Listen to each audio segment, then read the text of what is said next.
Hello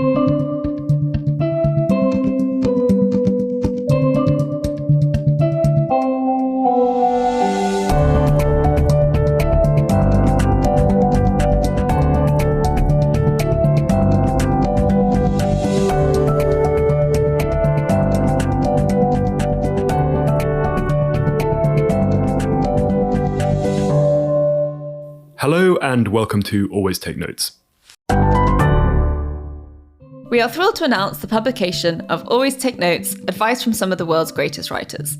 The book, edited by the two of us, features contributions from almost 100 past guests on the podcast.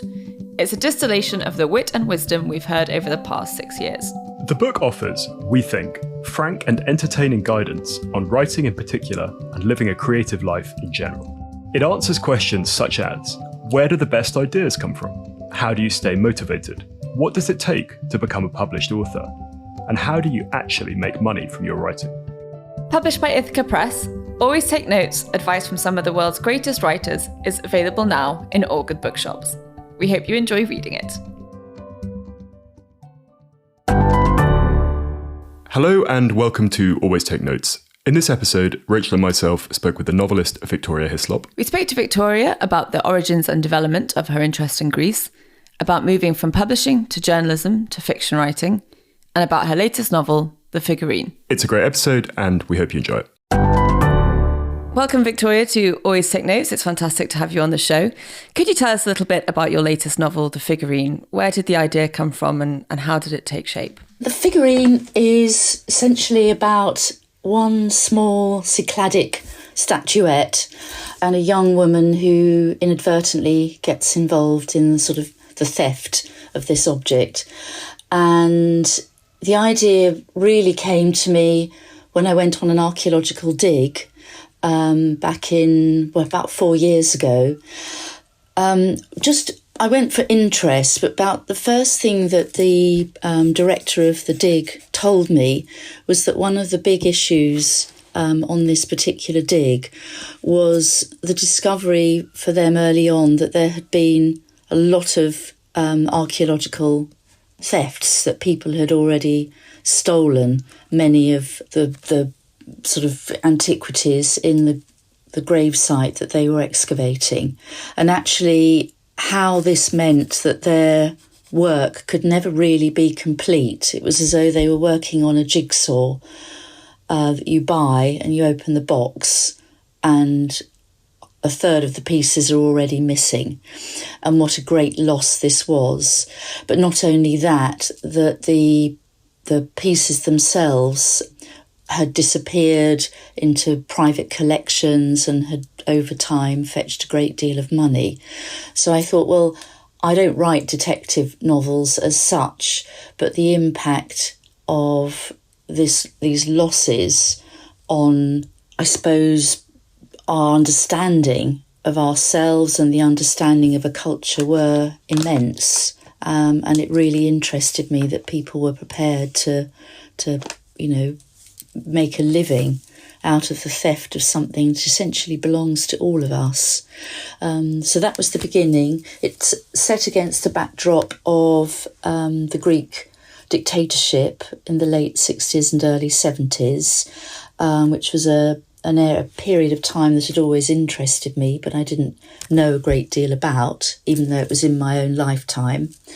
So I kind of put it against that backdrop and discovered, that there was a connection between the cruelty of that regime and the kind of what they call klopi, which are lootings of archaeological findings, and those two things work in parallel. So it's sort of seen through the eyes of a young woman who is half Greek and actually half Scottish, and how this sort of strange cultural conflict within herself leads her to moments of self-discovery. So, I think the archaeological side of it is a sort of metaphorical as well as an actual part of the story, if you like. So that's The Figurine. It has a happy ending. Whenever I talk about my books, they do contain quite a lot of darkness, but I always hope at least that I find some light at the end of the tunnel. To what extent were you conscious of the kind of broader discussions in the culture about returning antiquities and things like that? I mean, obviously the Elgin marbles is which is Greek, is the classic case, but it's such a discussion relating to many cultures at the moment. To what extent was that bubbling consciously or unconsciously while you were writing this? Very much so. It was at the same time I was writing about one specific object, a small piece of little p propaganda on my part, because for many years I'd sat on the fence of the Elgin argument. And while I was writing this book, I did begin to read everything I could find about, the what I now regard as the Elgin thefts, and learn an enormous amount about them, and actually about the truth of how he went about, crowbarring those sculptures from the face of the Parthenon temple, and began to feel actually that we are a bit hoodwinked by the British Museum, and that they hold on to those sculptures really with quite tenuous arguments for doing so. And I became part of the British Committee for the repatriation of the Parthenon marbles, very long-winded BCRPM, I think that's how the initials go, which was actually set up and promoted by Melina Mercouri, who was exiled during the junta period. And she ended up being the Minister for Culture in Greece. And she was the one that revived the campaign to get these marbles from the British Museum and back to Athens. And our committee is headed up by Janet Sussman, the actress, who was a great friend of Melina Mercouri and kind of committed herself to Melina's cause when Melina was actually dying. So she's a very passionate woman, and for quite a long time I resisted becoming part of that movement, because I always had such a loyalty to the British Museum from childhood, because it was part of my educational background. It was where I had gone as a sort of 8-year-old to look at ancient objects, and I suddenly sort of had a sort of bit of a road to Damascus awakening on it, that was specifically, the moment for me was when Boris Johnson gave his first interview when he became Prime Minister to a European newspaper, and it was to a Greek newspaper back in, I think it was 2021, and he basically said, they will never go back to Greece. And I thought, I disagree with Boris on absolutely everything, politically and particularly over Brexit. And I just thought, how dare you say that when we are actually no longer part of Europe? So it was like being fired from a cannon, that day, having done all this reading, having really looked at both sides of this argument of where cultural artefacts belong, promoted me to ring the committee and basically say, I'm ready to join. And I'd been under a lot of pressure to do that, because a sort of preamble really should be that I'd done probably 200 book presentations in Greece, all over Greece, and every single time I did one, it was always like the test question as to whether I loved Greece or not. The hand would pop up from the audience and I would be asked where I stood on the subject of the Parthenon sculptures, because obviously they don't call them the Elgin marbles. And I always, against great criticism sometimes, sort of defended the British Museum. I said, they were brought during the Ottoman Empire, they live in this museum, they're well cared for, and I think that they are almost like a poster for Greece in another country. So I was, I defended their presence in Britain. But having done all this reading about how he actually extracted them, how Elgin actually extracted them from the Parthenon. And then Boris coming out with this very black and white view, I sort of went over to the other side. So I think the writing of the figurine, to sort of sum up, is a sort of my expression of what I feel the meaning of home is vis-a-vis cultural artefacts. And, the figurine is one example. This little tiny statuette is almost emblematic of the Elgin the sculptures, if you like, that's something that's wrested away from where it belongs, transported to another country and shown completely out of context, is a theft from the original country and culturally a crime. So, yeah, the book, now I think of it, it is a little bit of lowercase p for propaganda for those sculptures. The world of looted art is so vast. How did you go about sort of researching it, and then also sort of limiting your research so that you could actually get on with writing it? That's always the $60 million question for me, is stop doing the research and get on with the story. Because the research, a rabbit hole always sounds like something really negative, but it's very exciting going down a rabbit hole because it leads to all these other sort of different passageways and warrens, and you get sort of wonderfully lost down there. But the question of looting, I went basically straight away to a man who is a Cambridge academic called Christos Tsiroyannis, who's been quoted a lot in the last couple of months vis-a-vis the thefts from the British Museum, because he is a sort of international academic sleuth, if you like, and he tracks stolen things down. And when things come onto the art market, which obviously they very often do, very ancient things, he will be checking their provenance to see whether these have sort of, a lot of provenance is very, very sort of shady and dodgy and vague. And he is the man, the go-to person, probably in the whole of Britain, to say whether this object has really had the history that it's said to have had. And if it hasn't, he alerts the authorities, because there are quite strict rules about what can be sold at auction and what can't. So Christos Tsiroyannis, obviously Greek from the sound of his name, was incredibly helpful to me, incredibly knowledgeable.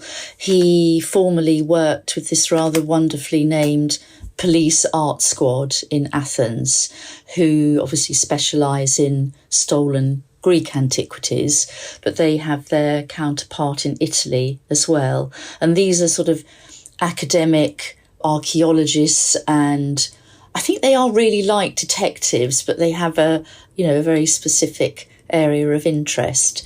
And he helped me a lot with, telling me about that world and explaining to me that these smugglers, which, they have to be to smuggle something out of Greece or Italy, which has been taken usually from a grave site, requires the same skill set, if you like. It sounds complimentary, but the same kind of skill set as is required for drug smuggling, gun smuggling, people smuggling. Quite often the people at the end of the chain who are getting the most money are those same people who are great risk takers and, lacking in, great moral perspective. They just do it for the money. There's often a very long chain between, let's say, the finding of something valuable, which is often perhaps done by a local person, and then it goes through many,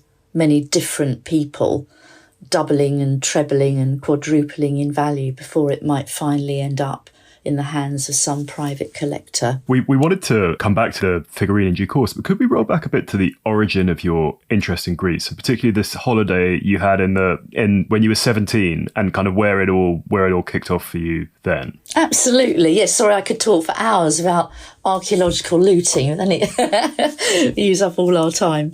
17 years old, I hadn't really travelled. We're talking 1970s, before the sort of real big arrival of cheap flights and everybody going around the world with great ease. So as a family, we spent all our holidays in Britain. My mother decided when we were in our late teens, my sister and I, that we, needed to see more of the world, as indeed she did, because nobody really had travelled that much then. So she took us to Greece on a very cheap package holiday, and we arrived in Athens, and I just found it a totally transformative experience. Everything was new. The colour of the sea, the colour of the sky, the warmth, the food, and I absolutely loved it. And the interesting kind of contrast for me was that my sister, very close in age, very close in every way, it had no effect on her at all. She wasn't left with this burning passion to spend as much of her life as she could in this country. So it was a very kind of personal and quite visceral effect that it had on me. And from that year onwards, from 17 right up to my sort of mid-60s where I am now, I have been to Greece every year in those early years, and several times a year. It was a relationship that grew and grew and grew until I was inspired to write The Island, which was nothing intentional. I just loved going there. It was purely that. I looked forward all the time in any other part of the year, let's say in my 30s or 40s, to those weeks I could spend in Greece, because I always felt very at home there. And then, having written my first book, I learnt the language, and then we bought a house. So it's a kind of developing relationship, and it still does develop even now. And I'm now, an honorary citizen, which gives me my full democratic rights there. I can vote in Greece. I can spend as much time as I want there without restriction, have the passport, ID card, the whole thing.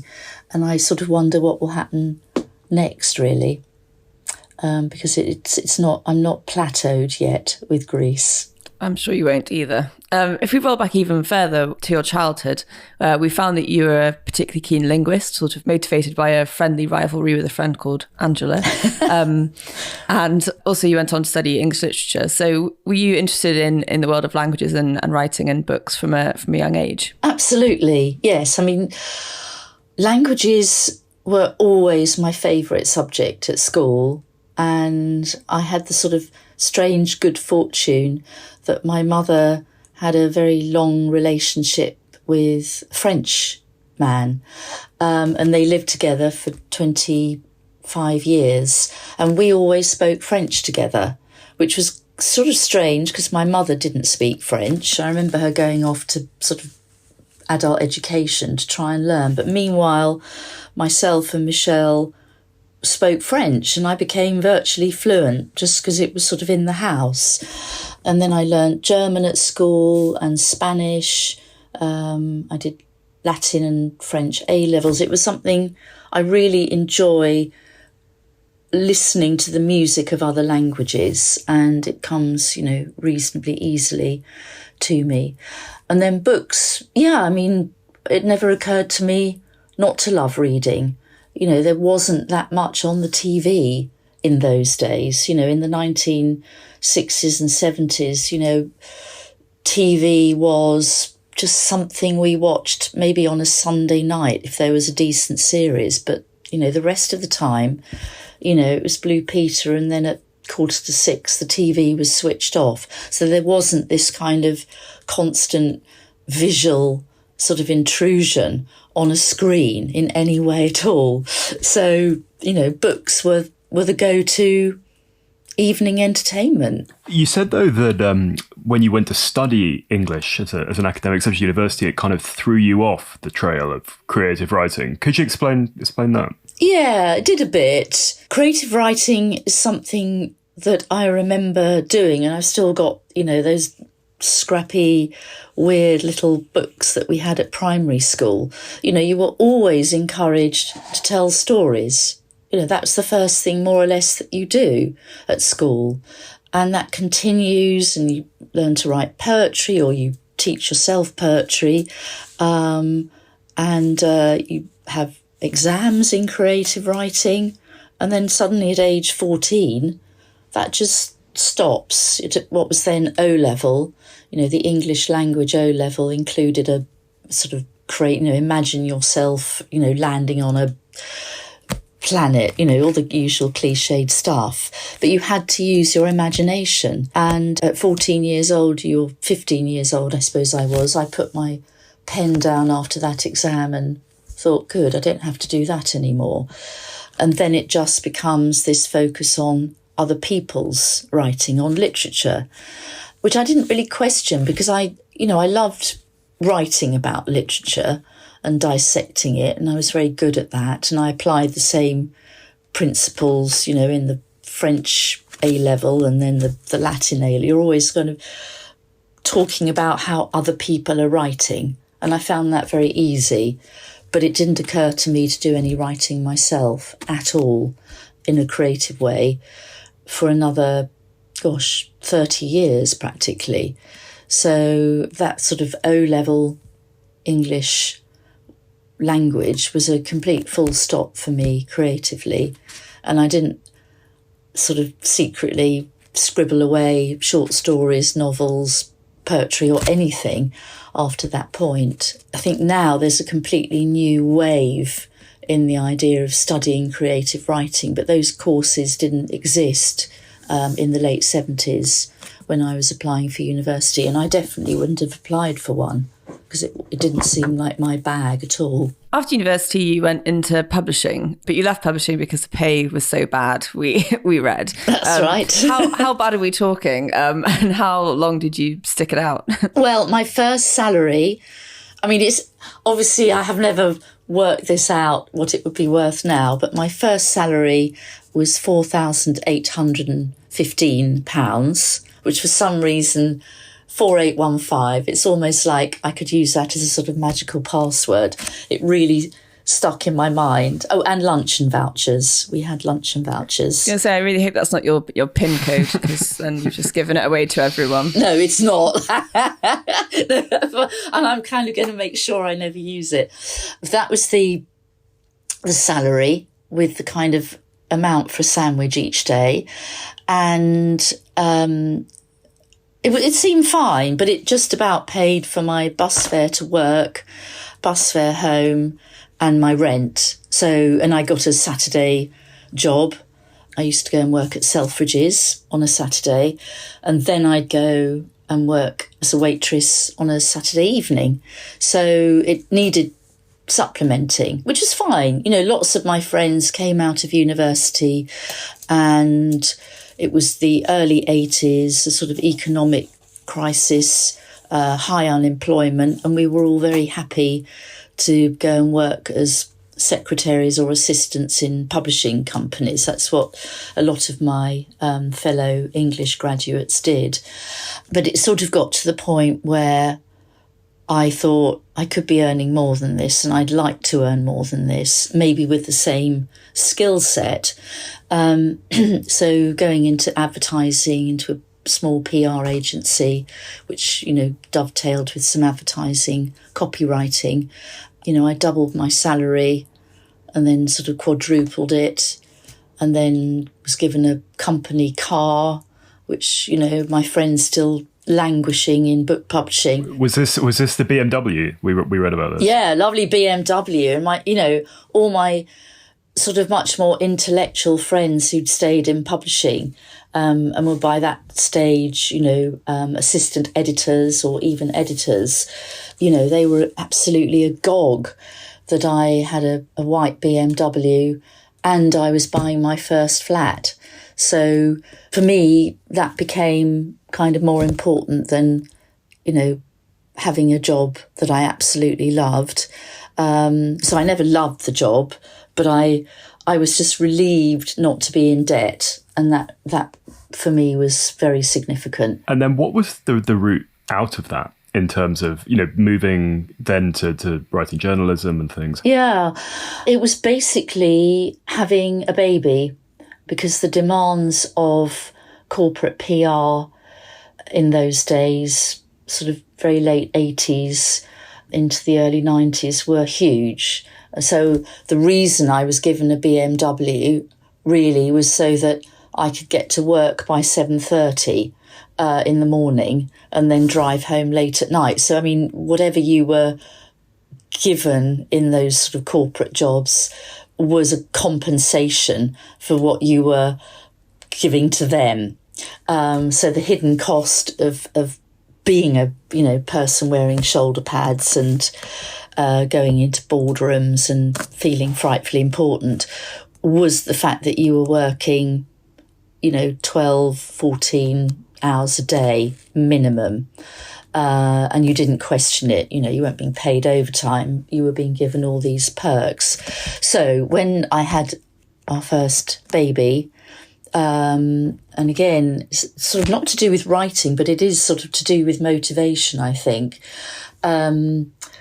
I realised I went back, as most women did, into those jobs in less than 12 weeks after I'd given birth, handed my beautiful Emily to a nanny, drove off in my smart car to work, and it just felt fundamentally wrong to me. It was just awful. It was a very, very unhappy, actually only a couple of months, because I just knew I had to give it up. I stood back and I thought, okay, other women, it was the time of, the super women, Nicola Horlick, who had, I think, 6 children by the time I had one, and was writing books about, how to be superwoman and going. It was an absolute badge of honour that if you were still in the delivery room, you were already sending faxes to the office. It was that period. It was very intense, I think, and difficult for women. So I handed in my notice without really thinking of the consequences. But my PR company basically said to me, well, can you still do some writing for us? So I thought, great, that's something I can do at home. So that's when I started doing sort of corporate copywriting, writing brochures, annual reports, all sorts of marketing stuff. And, that was a great way of still having an income, but not the commitment. And it didn't teach me to write, because I'd sort of been doing a lot of that anyway, but it kept my hand in. I knew how to craft a good sentence. So I did that for a few years, and then started to write about education and TV for children and anything to do with children, which sort of had its own little path, and wrote for The Telegraph and The Guardian and various other news media. So I was kind of writing about what I knew, and then gradually, that took over from the corporate writing. So I never really stopped writing, and the travel writing then began to seep in.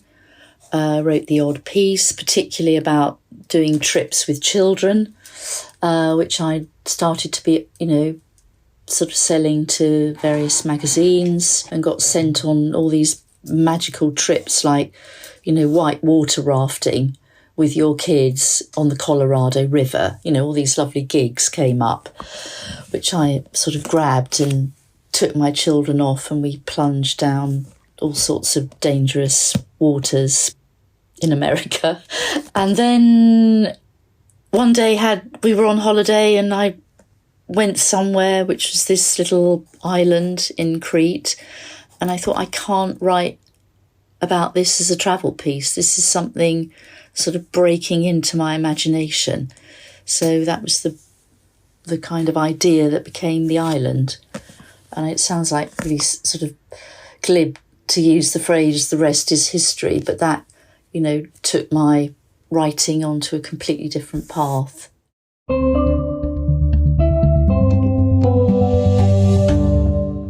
We wanted to draw your attention to our crowdfunding page on Patreon. If you've been enjoying Always Take Notes, please do consider supporting us there. It helps us to keep the podcast going. If you support us on Patreon, you can get a great selection of rewards, including a shout out on the show and a selection of successful magazine pictures. Thanks again for supporting Always Take Notes.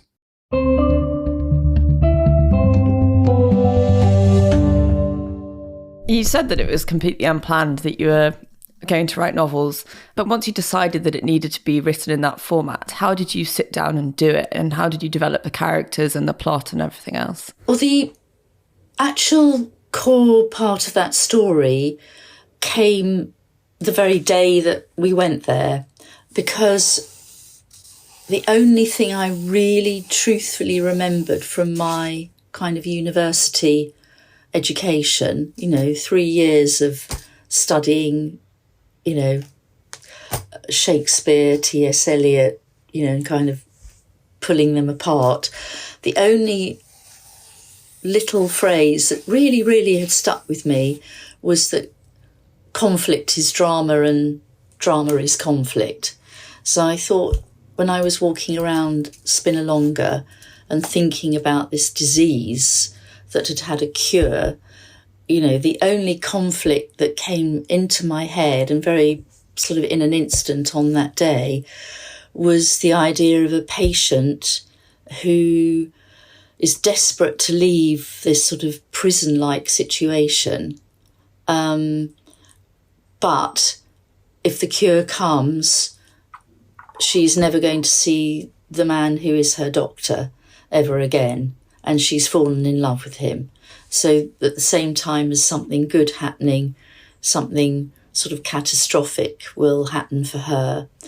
So the central characters in that story, who are the doctor and Maria, one of the patients, was almost an immediate thought for me, because that was going to carry the story through.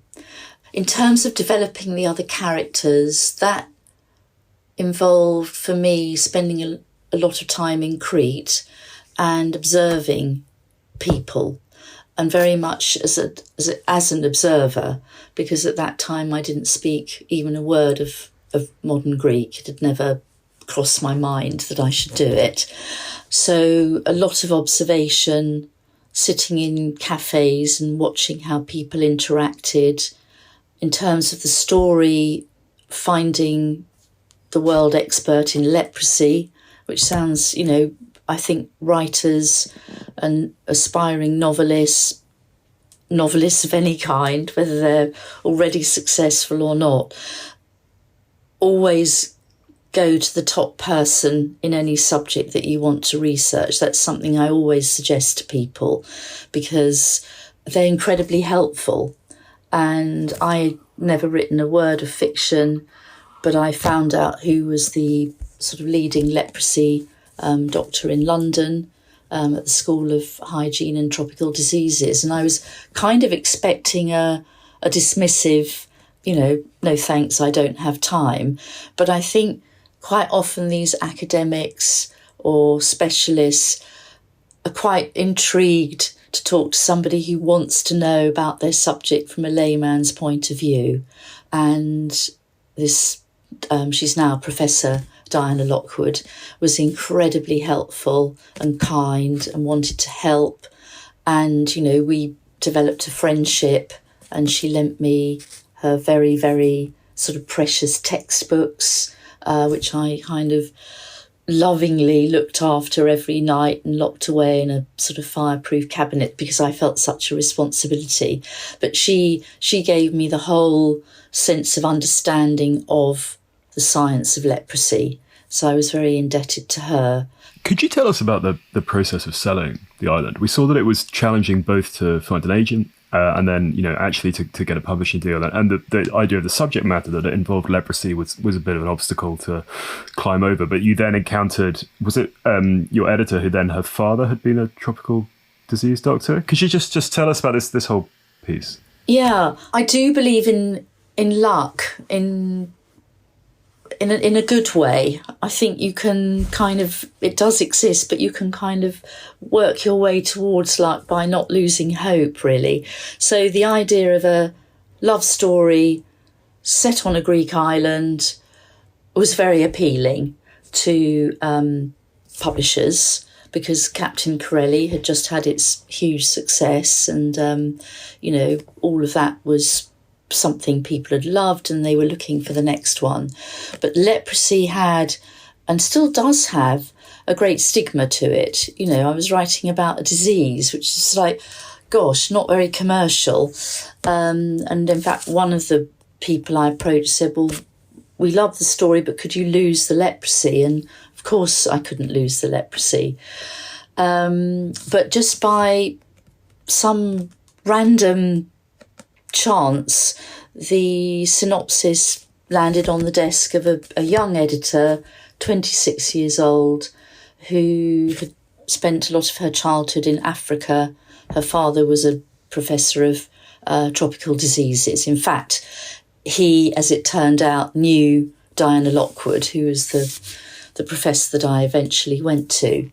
And she just got the leprosy. She understood the stigma, understood, for me, it wasn't actually a sort of metaphorical, a sort of image that was meant to relate to other stigma, but she could see that that's how it could be, taken by readers. Yeah, I think that was a moment of good fortune. And I still think maybe without Flora Rees, who's still my editor, 9 books in, it could have just gone in the bin. I don't know. I'm not sure. But I think I was lucky with Flora, because she absolutely seized the idea and, again, had the sort of knowledge that leprosy doesn't disfigure, because I was not writing about people who are completely disfigured and, in a Ben-Hur style, giving an image of something that's very unsightly, because I knew that I couldn't write it also if there wasn't a cure, and if there wasn't some hope for these patients. So, yeah, I think to any writer, if you have a real passion for an idea and you really believe in it, you do have to keep going, and until it kind of resonates with the right person. Because obviously for many editors and publishers, and it had a lot of rejections, it just they didn't get it. They didn't see beyond their immediate idea of what leprosy, would do to you. So I do think there was a bit of luck involved, and, who can account for that really, whether you're lucky or not lucky. But I think if you're very fixated on the idea, as I was, eventually it might land on the right desk. Your persistence has been vindicated in quite a spectacular way. The Island has sold several million copies. At what point did it become clear that it was going to become a big hit, or was it more of a snowball effect? Well, it became, in hardback, the very first review, which is always a terrifying moment. And with each book, it's still quite frightening. The first time you get a totally objective critique of what you've written is when you get that review in a newspaper. And it was reviewed in the Evening Standard. And it was actually on my birthday. So I was thinking, either this is going to be the worst birthday ever, or, and with absolutely trembling hands, I opened the Standard and read the review, and it was incredibly complementary. And I think then I thought, oh gosh, maybe it is going to be okay. And that's all you really want, I think, the first time you've written a book and the first time somebody reads it. But that objectivity of a reviewer, it's not your family or your friends or your editor or anyone that has a vested interest in being nice to you. So the review was complimentary, and I was very, very encouraged by that, in as much as I would have been devastated if it was a horrible review. What was the experience of following it up like? I mean, you'd had this, as you say, you'd had this other career. You'd kind of done this as a almost, I don't know, side project or shot in the dark or something. You'd had this enormous success with it. What was the experience of sitting down to write another book like after that had happened? Everybody expected it to be awful. So it was, people, it must be so difficult writing the notoriously difficult second novel. But I'd found something else that I really was obsessed by. And that was my motivation, really. And I always, from then, knew that I couldn't write any book of any kind unless I was as engaged with the subject matter as I had been with the island. I didn't find a subject just for the sake of it, because I've always said if I don't have an idea, I won't write a book. For me to spend all day, every day for nearly 3 years engaged on a project, I've really got to want to get up in the morning to do it. And I really believe you've got to have that fire in your belly to do such a thing.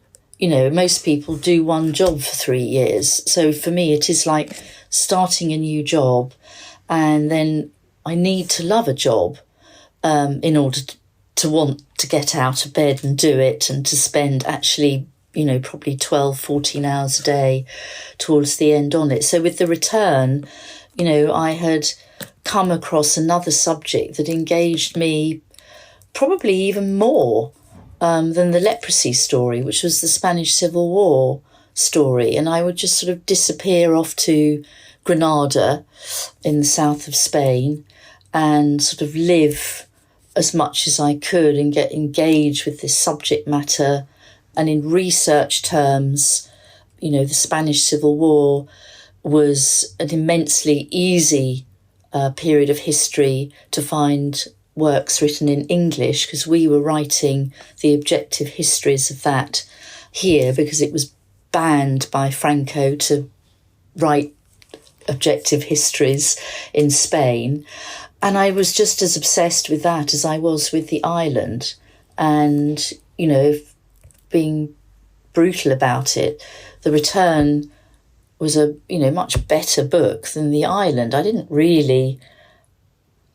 even when I read that now, it's very simply written, but I don't admire The Island particularly as a book, as a novel. And I think with each one, I still hope that I get better, and that's definitely an aim as a writer. I don't think, The Island is definitely, its sales have outweighed the others, but in terms of my own approach and my own ability to write, I hope that that's improving, because it should do. I think you should always get better at what you do, not worse. And then from there, each idea has kind of obsessed me even more than the previous one.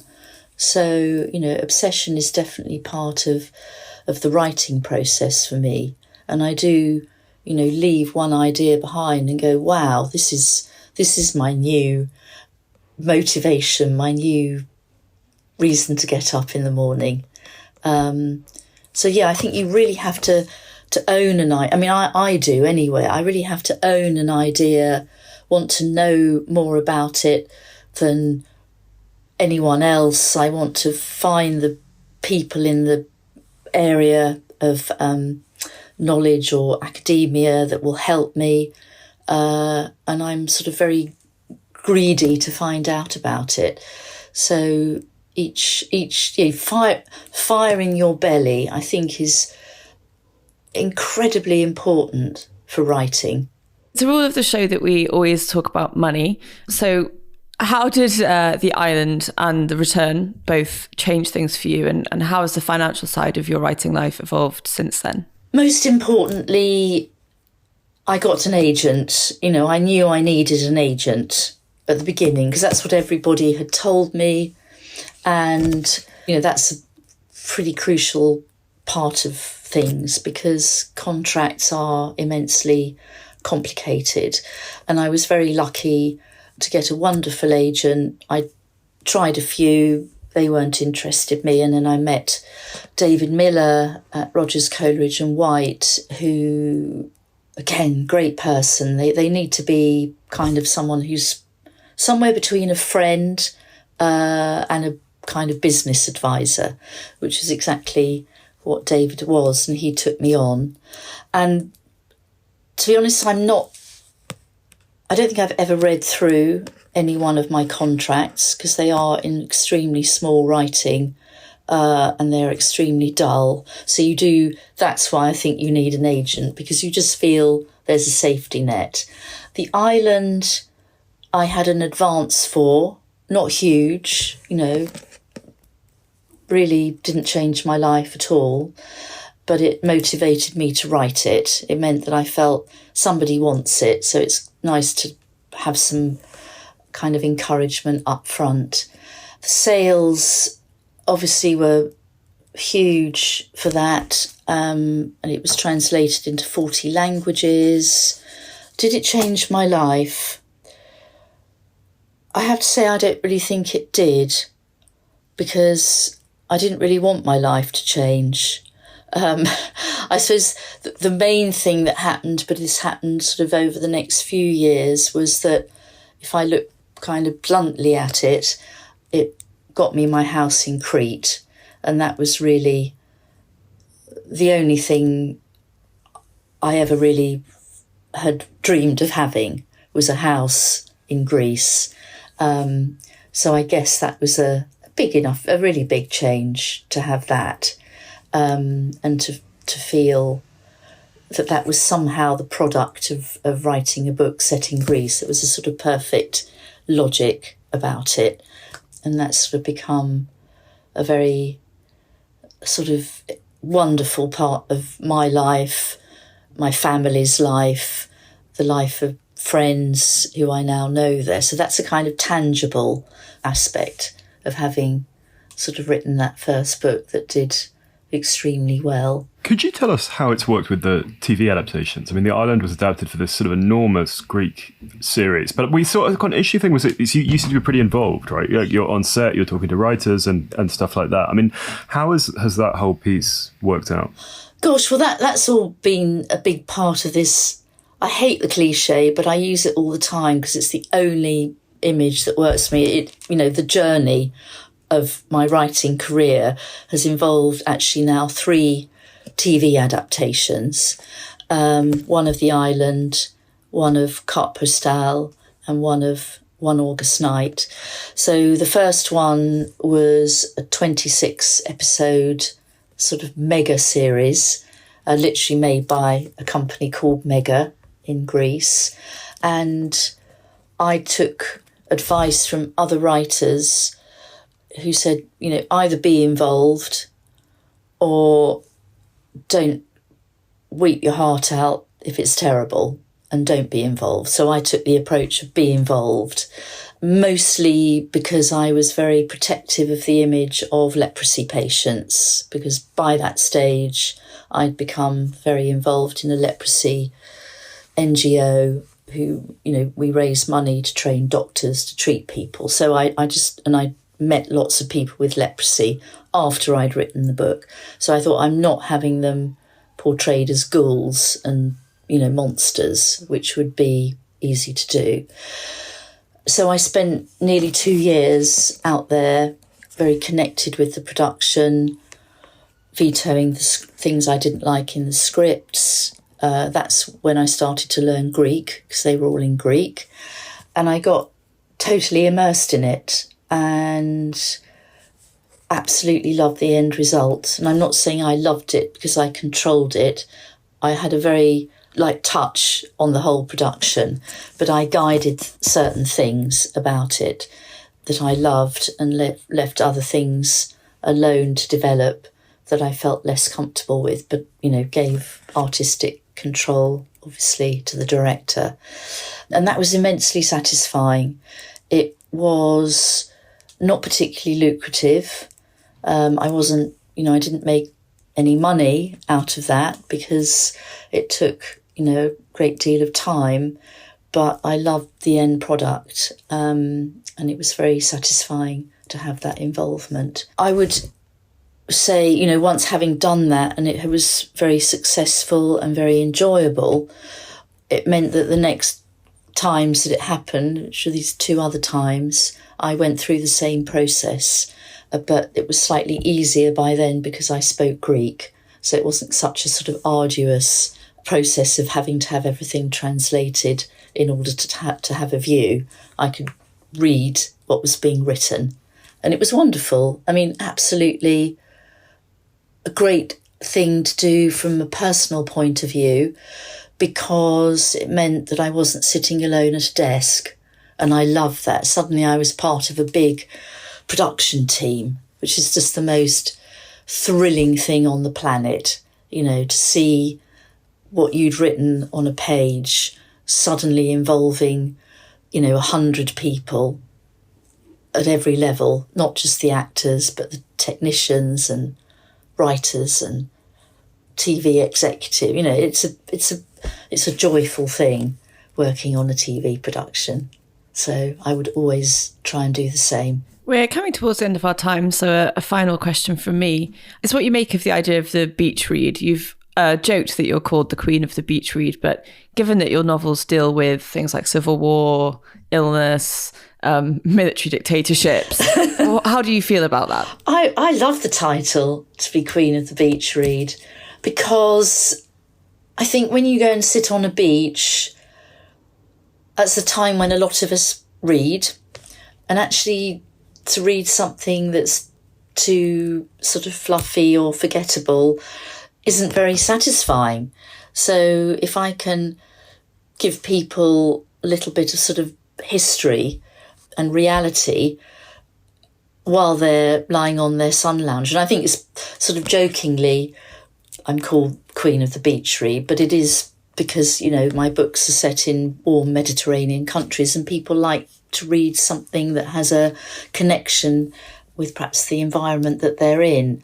So I am a commercial writer, which means I'm not, let's say I don't always challenge the reader to have to look something up in a dictionary, but I still challenge them to look around them a bit and think about what might have happened in this country they're staying in years past.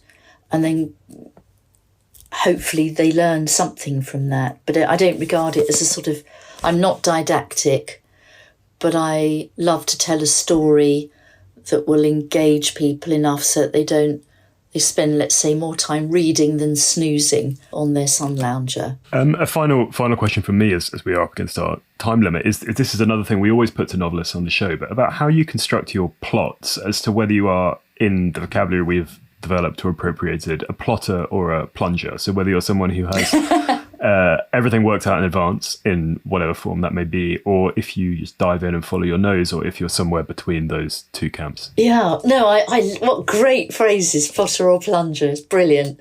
I'm a plotter, and that's partly because my books have a historical kind of some frameworks that I can't deviate from in terms of, dates that have to be fixed. So I'm very much a plotter, and I write a synopsis before I start the creative process, usually having in some way met the characters in my mind, but, definitely a plotter. I dream of being a plunger. I'd love to write something actually that is without anything that isn't from my imagination, but I don't think I'm that writer. Brilliant. Well, thank you so much, Victoria, for your time, and wishing you all the very best with this novel and all of your projects going forward. Thank you very much for having me. Lovely to chat.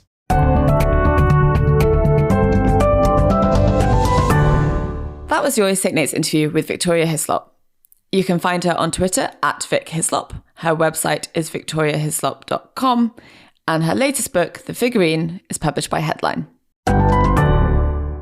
Hello, it's us again. Simon, what was your takeaway from the interview with Victoria? I really enjoyed it. I mean, again, a writer who's shifted books in the millions of copies. So interesting. I love to hear these sort of tales of how a book breaks out. And I particularly enjoyed what she was saying about, she then went on holiday, I think, and saw people reading her book there. And, that she'd had a whole kind of career and a whole life beforehand. And then what I was also interested in was her experience of learning Greek as a language. I have no Greek, but I am very interested in languages, and was, I was sort of admirable that, having written about this place, she then made an effort to learn a fairly complicated language and to use that to get beneath the skin of the culture.